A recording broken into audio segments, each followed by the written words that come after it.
ஈரேழு ஜென்மங்கள் எடுத்தாலும் உனை சேருவேன். வேறாரும் நெருங்காமல் மனவாசல் தன்னை மூடுவே. உருவானது நல்ல சிவரஞ்சனி, உனக்காகத்தான் இந்த கீதாஞ்சலி.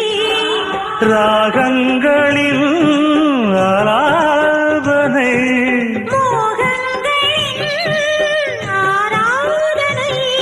உடலும் மனமும் தழுவும் பொழுதில் உருகும் ஒரு ஜீவன்தான் உன் பாடல்தான் ஓயாமல் இசைக்கின்றது.